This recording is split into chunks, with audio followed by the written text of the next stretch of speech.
আমাদের প্রতিহিংসার রাজনীতি সব জায়গায় সুবল দেয়।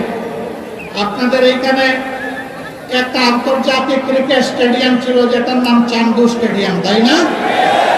এখন কি আর এইখানে খেলা হয়? কেন হয় না? ওই হিংসার কবলে পড়ে গেছে, এই জন্য হয় না। আমরা আপনাদেরকে কথা দিচ্ছি, ইনশাআল্লাহ জামাতে ইসলামী দেশ পরিচালনার সুযোগ পেলে মর্যাদার সাথে চান্দু স্টেডিয়ামকে আবার জীবন দেওয়া হবে, আবার আন্তর্জাতিক খেলা এখানে হবে ইনশাআল্লাহ। এই বগুড়া উত্তরবঙ্গের রাজধানী খ্যাত, সাত মাতা সারা উত্তরবঙ্গকে যুক্ত করেছে। ইনশাআল্লাহ আল্লাহ তাআলা যদি আমাদেরকে দায়িত্ব দেন দেশ পরিচালনার, আমরা এই বগুড়াকে সিটি কর্পোরেশনে উন্নীত করব। আল্লাহ তাআলা যদি আমাদেরকে দায়িত্ব দেন, সুযোগ দেন, এই বগুড়া একসময় শিক্ষায় শিল্পে সারা উত্তরবঙ্গের জন্য একটা গুরুত্বপূর্ণ জায়গা ছিল। এটা শত বৎসর নয়, এই ঐতিহ্য ছিল শত শত বৎসরে। বহু জায়গায় সরকারি বিশ্ববিদ্যালয় হয়েছে, আজও বগুড়ায় একটা বিশ্ববিদ্যালয় গড়ে উঠল না। আল্লাহ যদি আমাদেরকে সেই সুযোগ দেন, এইটাও আমরা বাস্তবায়ন করবো ইনশাআল্লাহ। মোটা দাগের এই বিষয়গুলোর পাশাপাশি যমুনার দ্বিতীয় সেতু, এইটাও বগুড়াবাসীর দাবি, এইটা পাশের গাইবান্ধার দাবি। এটা কোনো দয়ার দান নয়, জামাতে ইসলামী তার দলীয় তহবিল থেকে এটা করবে না। আপনাদের যে টাকা, সেই টাকা দিয়েই কিন্তু এটা বাস্তবায়ন করা হবে। বলবেন এত টাকা আমরা দিতে পারি, হ্যাঁ দিচ্ছেন তো আপনারা। আপনাদের টাকাটা জুড়িতে রাখতেছেন, আর জুড়ির তোলা না থাকার কারণে বাইরে চলে যাচ্ছে। বাংলাদেশ থেকে 28 লক্ষ কোটি টাকা বিদেশে 15.5 বছরে পাচার করা হয়েছে। আমরা চেষ্টা করব পেটের ভিতরে হাত ঢুকিয়ে ওই টাকা বের করে আনতে। এটা জনগণের টাকা, জনগণের জন্য উন্নয়ন খাতে এটা এসে যুক্ত হবে ইনশাআল্লাহ। 2 নম্বর, চোরদের জড় কেটে দেওয়া হবে, আর রাষ্ট্রের টাকা চুরি করতে দেওয়া হবে না। তখন আল্লাহ তাআলা এই রাষ্ট্রের ট্রেজারিতে তহবিলে বরকত দিবেন ইনশাআল্লাহ।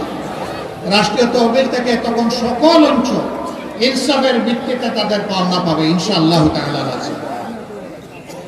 সম্মানিত বগুড়াবাসী, বগুড়ার মানুষ আমরা জানি শান্তিপ্রিয়, দেশপ্রেমিক এবং দিনপ্রিয়, ধর্মপ্রিয়। আপনারা শান্তিতে বসবাস করতে চান, শিক্ষিত ভদ্র মানুষ। সারা বাংলাদেশে কিছু জিনিস আছে, আমি ধারণা করি এটা বগুড়ায় নাই। তার 1 নম্বর হচ্ছে চাঁদা। বগুড়ায় চাঁদাবাজি নাই। কি বলেন এই সমস্ত কথাবার্তা আপনারা? বগুড়ায়ও চলে?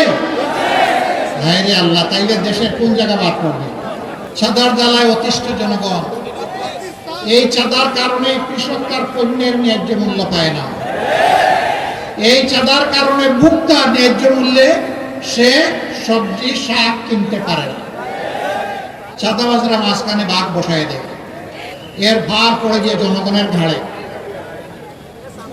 ইনশাআল্লাহ তাআলা আজিম আমরা শহীদদের আকাঙ্ক্ষা বাস্তবায়নে, আমরা তাদের রেখে দেওয়া দায়িত্ব পালনে আমরা দেশবাসীকে কথা দিচ্ছি, আমরা চাঁদাবাজ মুক্ত বাংলাদেশ গড়ব ইনশাআল্লাহ। বলবেন তার প্রমাণ কি? তার প্রমাণ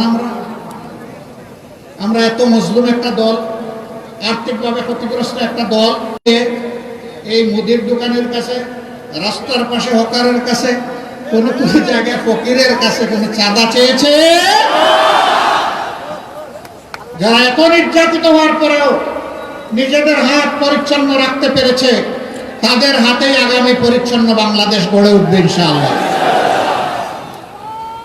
আমরা কথা দিয়েছিলাম আমাদের কর্মীরা চাঁদাবাজি করবে না, দুর্নীতি করবে না, মামলা বাণিজ্য করবে না। জনগণ সাক্ষী, আমরা আমাদের কথা রেখেছি। এখন যে কথাগুলো দিচ্ছি সেইগুলো আল্লাহর পর্ব সরকারে বিইজনিল্লাহ আল্লাহ তাআলার সাহায্য নিয়ে সেইগুলো আমরা বাস্তবায়ন করবো ইনশাআল্লাহ। এই ধরেন একটা কথা, একদল তারা সরকারে আসার আগে 10 টাকা দরে চালের কথা বলেছিলেন। আপনারা 10 টাকা দামে কে কে এখন চাল কেনেন? একটু হাত তুলে শুনলেন না? 9 সাল থেকে শুরু করে 24 সালের 4 আগস্ট পর্যন্ত তো 10 টাকা কেজি ধরে চাল যারা কিনেছেন তারা হাত তুলে, তাও কোনো হাত নাই। তার মানে কি, এই সমস্ত নগদ যে সমস্ত ধোঁকা দেওয়া হয়েছে অতীতে, ওরকম ধোঁকা আর বাংলাদেশের জনগণ দেখতে চায় না। আমরা যা করব মানে নিরাপদে রাস্তায় বের হবেন, সম্মানে নিরাপদে চলাচলে তাদের জন্য নিরাপদ ব্যবস্থা নিশ্চিত করা সরকারের অঙ্গীকার এবং দায়িত্ব। কর্মস্থলে তাদের নিরাপত্তা এবং সম্মান নিশ্চিত করা, সেই কাজে যদি আল্লাহর রাসূল সাল্লাল্লাহু আলাইহি সাল্লাম নিজেই মহিলাদেরকে সম্পৃক্ত করে সম্মানিত করে থাকেন, হু আই এম, আমি কে, তাদেরকে কর্মক্ষেত্র থেকে বিরত রাখা। সুতরাং ঘরে বাইরে যার প্রয়োজন আছে, মেধা আছে, যোগ্যতা আছে, তাদেরকে তাদের জন্য সম্মানজনক জায়গা তৈরি করে দেওয়া হবে ইনশাআল্লাহ। আর যুবকদের জন্য আমাদের অঙ্গীকার, আমরা যুবকদেরকে ভাই আপনাদেরকে কোনো বেকার ভাতা দিতে পারবো না। আমরা বেকার ভাতা দিয়ে